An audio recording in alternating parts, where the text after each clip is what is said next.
What happens when kindness meets cruelty, and fate brings together broken souls in the darkest of moments?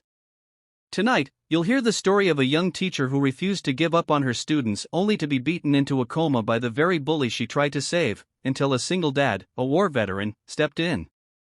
And what followed next shook an entire school to its core. It was the first semester of Miss Clara Hayes' teaching career. At just 24, she had stepped into Greenfield High School with a heart full of hope and eyes shining with dreams. Clara believed teaching wasn't just about books, it was about building futures, about guiding lost souls back to light. But the school she walked into wasn't like the ones in her college brochures. The halls were lined with shadows of fear. Whispers of gangs, ruthless bullies, and neglected kids echoed in every corner.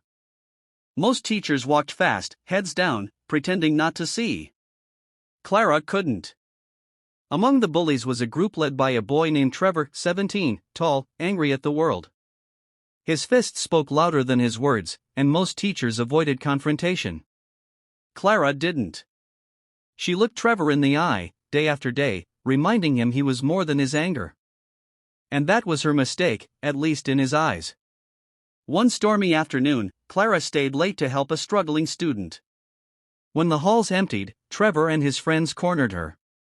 They mocked, shoved, spat venomous words about her kindness, until cruelty turned into blows. Punches, kicks, laughter echoing as Clara's screams faded. She tried to stand, to fight back, but her body betrayed her. By the time it ended, she lay still, broken, bleeding, slipping into darkness. No teacher came. No principal stopped it. The halls of Greenfield had become her tomb of silence. But fate had other plans. At that exact hour, Jack Turner, a single dad and veteran haunted by his own scars of war, was walking past the school, picking up his daughter from a late art class. He heard the muffled cries. He followed the sound, and what he saw froze his blood. Clara, battered, barely breathing. And a group of teens running off into the night.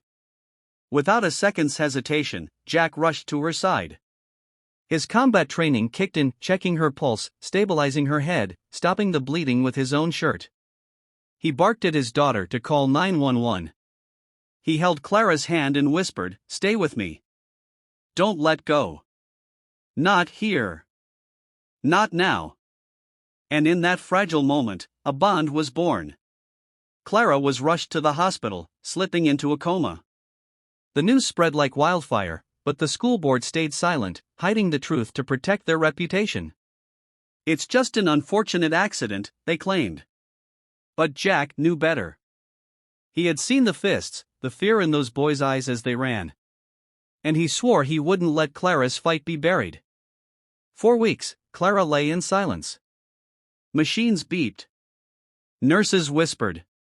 Jack visited every day, sometimes with his daughter, sometimes alone. He read aloud books she loved, told her about the world outside, even confessed about his struggles as a single father, things he had never told anyone. Somehow, in that hospital room, he found healing too. When Clara finally opened her eyes, the first thing she saw was Jack's face, tired but filled with hope. Tears streamed down her cheeks. She couldn't speak much, her body still weak, but she managed to whisper, "You saved me." But survival was just the beginning. Her mother, Eleanor Hayes, arrived soon after, a woman of fire and iron will. Unlike Clara, Eleanor wasn't soft-spoken. She was a lawyer, known for tearing apart institutions that preyed on the weak.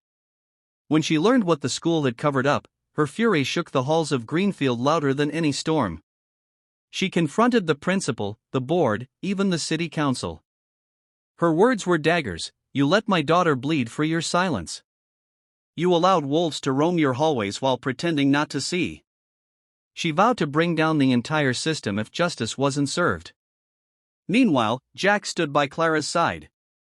His presence gave her strength to fight not just for herself, but for every child silenced by fear. Clara returned to teaching, scars still fresh, but spirit unbroken. She didn't come back as the same girl who entered those halls months ago.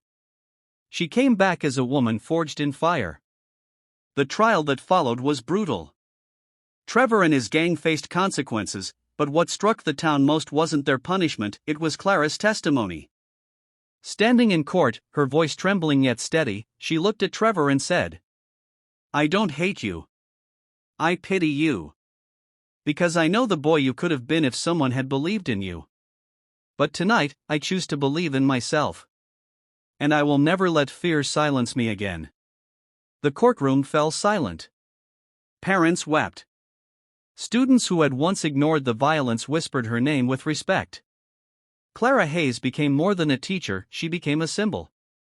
And in the quiet after the storm, she found herself no longer alone. Jack, the soldier who saved her, became her anchor. His daughter found in Clara not just a teacher, but family. And together, with Eleanor's fierce spirit driving them, they rebuilt what cruelty had tried to destroy. This is not just a story about violence, it's about courage. It's about how one act of kindness can echo through shattered lives.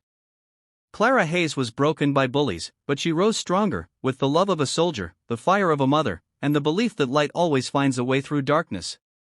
So ask yourself, when cruelty crosses your path, will you walk away or will you stand, like Clara, and fight for what's right?